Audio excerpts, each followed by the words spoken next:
আসসালামু আলাইকুম। রায়কা আল হোসেন স্বাগত জানাচ্ছি এনটিভি দুপুরের খবরে। ক্রাউন সিমেন্ট শিরোনাম দেখছিলেন, এবার চলুন পুরো খবরে।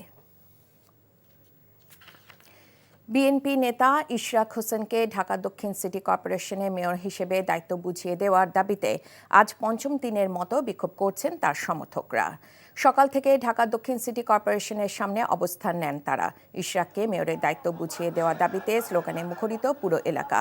সংস্কৃতি কর্মীরা সেখানে যোগ দিয়ে সাংস্কৃতিক পরিবেশনা করেন। 5 দিনের আন্দোলন কর্মসূচিতে মূলত অচল হয়ে পড়েছে ঢাকা দক্ষিণ সিটি কর্পোরেশনের স্বাভাবিক কার্যক্রম। নাগরিকরা বঞ্চিত হচ্ছেন সেবা থেকে। গতকাল বিক্ষোভ মিছিল নিয়ে সচিবালয় ঘুরে আবার নগর ভবনের সামনে অবস্থান নেন ইশরাকের কর্মী সমর্থকরা এবং আজকে ব্লকেট কর্মসূচি ঘোষণা করা হয়। আদালত মেয়র ঘোষণা করার পরও দায়িত্ব বুঝিয়ে না দেওয়ায় স্থানীয় সরকার মন্ত্রণালয়ের সমালোচনা করেন ইশরাক হোসেন।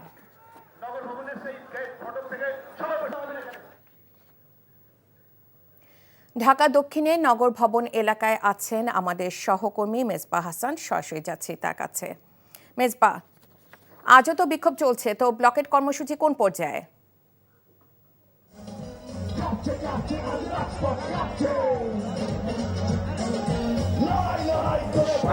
সকাল থেকে ব্লকেট কর্মসূচি চলছে। সকাল 10টার আগ থেকে কিন্তু নেতাকর্মীরা এখানে এসে জড়ো হয়েছেন। তারপর থেকে কিন্তু স্লোগানে পুরা নগর ভবন এলাকা মুখরিত। ঠিক 10টার পর থেকে নেতা খণ্ড মিছিল নিয়ে নগর ভবন গেটের সামনে অবস্থান নেয় নেতাকর্মীরা। তাদের যে দাবি, যে আদালতের রায়ের পরেও কেন ইশরাক হোসেনকে এখনো মেয়র হিসেবে শপথ দেওয়া হচ্ছে না, সেই প্রশ্ন তারা তুলছেন এবং অতি বিলম্বে তাকে যে মেয়র পদে শপথ দেওয়ার তারা দাবি জানিয়েছেন। এবং নগরের যে কার্যক্রম সেটি কিন্তু অনেকটাই ব্যাহত হচ্ছে। গেল পঞ্চম দিনের মতো এই ব্লকেট কর্মসূচি, এর আগে চতুর্থ দিন 4 দিন কিন্তু অবস্থান কর্মসূচি ছিল। আজকে পঞ্চম দিনের মতো সকাল 11টা থেকে বিকেল 3টা পর্যন্ত এই ব্লকেট কর্মসূচি চলবে। একটু বলে রাখি যে সকাল থেকে কিন্তু খণ্ড মিছিল নিয়ে এখানে একটা অবস্থান নেয় নেতাকর্মীরা। তারপর স্লোগানে পুরা প্রতিবাদ জানাচ্ছিলেন যে বর্তমান সরকার, অন্তর্বর্তীকালীন সরকার যে আদালতের রায়কে এখনো পর্যন্ত মেয়র পদ তাকে যে শপথ দিচ্ছেন না, সেটি এখনো কেন দিচ্ছেন না সেই দাবি তারা জানেন। এবং একই সাথে স্লোগান এবং গানের সাথে সাথে আসলে পুরো এলাকা মুখরিত। আমরা সকাল থেকে দেখেছি যে নেতাকর্মীরা যেমন প্রতিবাদে মুখর ছিলেন, একই সাথে যেরকম গানের মাধ্যমে তাদের প্রতিবাদে র্যাপ গান ছিল, সেই সাথে বিএনপির থিম সং ছিল, একই সাথে গানের সাথে সাথে কিন্তু নেতাকর্মীরা এখানে উপভোগ করছিলেন। একই সাথে যে দাবি, তাদের সেই দাবি কিন্তু জানাচ্ছিলেন। সকাল থেকে নেতাকর্মীরা এখানে অবস্থান করছে। বিকেল 3টা পর্যন্ত চলবে এই কর্মসূচি এবং বিকেল 3টায় যদি এর মধ্যে অন্তর্বর্তীকালীন সরকার সেই দাবি না মেনে আদালতের রায়কে মেনে নিয়ে মেয়র ইশরাক হোসেনকে শপথ না দেন, তাহলে পুনরায় নতুন কোনো কর্মসূচি বিকেল 3টার পর ঘোষণা করবেন বলে আমাদেরকে জানিয়েছেন। এখন পর্যন্ত নেতাকর্মীরা এখানে অবস্থান নিয়েছেন। গান এবং স্লোগানে এই এলাকা মুখর অনেকটা বলা যায়, কিন্তু স্বাভাবিক যে নগর ভবনে যে স্বাভাবিক কার্যক্রম সেটি কিন্তু ব্যাহত হচ্ছে। আমরা নগর ভবনে গেট তালাবদ্ধ আছে এবং ভেতরেও বেশ কিছু নেতাকর্মী অবস্থান নিয়েছেন, যার কারণে জানছিলাম নগর ভবনে বিক্ষোভ কর্মসূচির খবর। মতভেদ থাকলেও কাঁধে কাঁধ মিলিয়ে সবাইকে আগামী দেশ গড়ার আহ্বান জানিয়েছেন বিএনপির ভারপ্রাপ্ত চেয়ারম্যান তারেক রহমান। লন্ডনে আরাফাতুর রহমান কোকো মেমোরিয়াল ট্রাস্ট ইউকের উদ্যোগে আয়োজিত ক্রিকেট টুর্নামেন্টে পুরস্কার বিতরণী অনুষ্ঠানে এই আহ্বান জানান তিনি। আমরা আন্দোলন করেছি, সংগ্রাম করেছি, আমরা একটি জায়গায় এসে দাঁড়িয়ে সামনের সময়টি হচ্ছে সকলে মিলে কাঁধে কাঁধ রেখে দেশটাকে গড়তে হবে। আমাদের মধ্যে বিভিন্ন বিষয়ে মত পার্থক্য থাকতেই পারে, থাকাটাই স্বাভাবিক, গণতন্ত্রে সেটাই স্বাভাবিক। বহু মানুষ তাদের জীবনটা পর্যন্ত দিয়ে দিয়েছে। কেন দিয়েছে রাজনৈতিক অধিকার প্রতিষ্ঠার জন্য, দিয়েছে একটি দেশে মানুষ স্বাভাবিকভাবে যা যা প্রত্যাশা করে সেই বিষয়গুলো যাতে দেশে সংগঠিত হয়, তার জন্য জীবন দিয়েছে।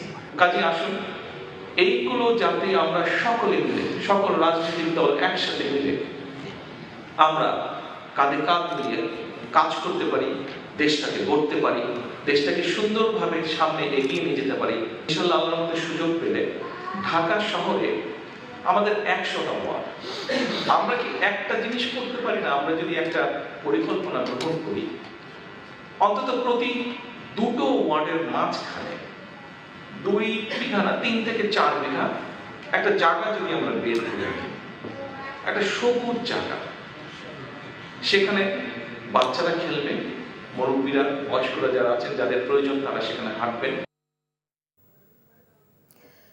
আওয়ামী লীগের সাথে কোনো আপোষ নেই দাবি করে বিএনপি স্থায়ী কমিটির সদস্য নজরুল ইসলাম খান বলেছেন, কেউ আওয়ামী লীগকে পুনর্বাসন করতে চাইলে তাকে শক্ত হাতে প্রতিহত করতে হবে। জাতীয় প্রেস ক্লাবে বিএনপির ভারপ্রাপ্ত চেয়ারম্যান তারেক রহমানের দেশে ফেরার বাধা দূর করার দাবিতে 12 দলীয় জোট আয়োজিত সমাবেশে এসব কথা বলেন নজরুল ইসলাম খান। তিনি বলেন যে আওয়ামী লীগ 16 বছরে বিএনপির ওপর সবচেয়ে বেশি গুম, খুন ও নির্যাতন চালিয়েছে, সেই দলকে পুনর্বাসন করছে বিএনপি, এমন দাবি ভিত্তিহীন। তারেক রহমানের দেশে ফেরার বিষয়ে কোনো ষড়যন্ত্র কাজে দেবে না বলেও জানান বিএনপির এই নেতা। বিএনপি স্থায়ী কমিটির এই সদস্য মনে করেন, ডিসেম্বরের মধ্যে নির্বাচন আয়োজনে কোনো বাধা নেই। এদিকে চিত্রনায়িকা নুসরাত ফারিয়ার গ্রেফতার প্রসঙ্গে ষষ্ঠ উপদেষ্টা বলেছেন, তার মামলায় থাকায় এবং তদন্ত শেষ হওয়ায় তাকে গ্রেফতার করা হচ্ছে। সকালে সচিবালয়ে ঈদুল আজহা উপলক্ষে আইন শৃঙ্খলা সংক্রান্ত সভা শেষে তিনি একথা জানান। ওনার এগেইনস্টে তো আমরা ইনভেস্টিগেশন তো শেষ হয় নেই, এখন তার নামে যদি কেস থাকে আপনি কি করবেন? আপনি তো আবার যদি ছেড়ে দিলে আবার আপনি কিন্তু গুণ বলবেন স্যার আপনি ছেড়ে দিচ্ছেন। বিদেশ যাত্রা নিষেধ আছে কিনা একটা পলিসি আছে, ওই পলিসির মতো যেটা যারা পড়ে তাদের। নির্বাচন কমিশন এবং সচিবালয়ের সিদ্ধান্ত অনুযায়ী 586 নাগরিকের দ্বৈত জাতীয় পরিচয়পত্রে প্রথমটি রেখে দ্বিতীয়টি বাতিল করা হয়েছে। দুপুরে নির্বাচন কমিশন ভবনে ব্রিফিংয়ে জাতীয় পরিচয় নিবন্ধন অনুবিভাগের মহাপরিচালকে এস.এম. হুমায়ুন কবির একথা জানান। এই মুহূর্তে দ্বৈত এনআইডিধারী কেউ নেই বলেও জানান তিনি।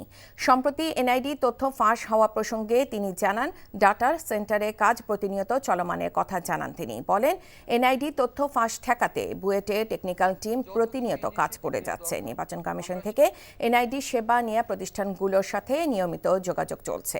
ভবিষ্যতে কোনো ধরনের ডাটা যেন ফাঁস না হয় সে বিষয়ে সচেতন রয়েছে জাতীয় পরিচয় নিবন্ধন অনুবিভাগ বলেও জানান তিনি। আমরা 586 জনকে আইডেন্টিফাই করেছিলাম সর্বশেষ, এবং এই 586 জনকেই আমরা নিষ্কৃতি দিয়েছি, কারণ ওনাদের ওটা লক ছিল, যেহেতু 2টা ছিল ওটা লক করা ছিল, ওনারা কোনোভাবেই নাগরিক সেবা নিতে পারছিলেন না। যেহেতু আমরা প্রথমটা রেখে দ্বিতীয়টা বাতিল করে দিয়েছি, এখন ওনারা প্রথমটা ওপেন হয়ে গেছে, ওনারা এখন নাগরিক সেবা পাবেন। 2টি এনআইডি আর কারণেই, যদি এইটা আইডেন্টিফাই হয় কারোর ব্যাপারে, তাহলে আমরা ঠিক একই নিয়মে একই ব্যবস্থা গ্রহণ করব।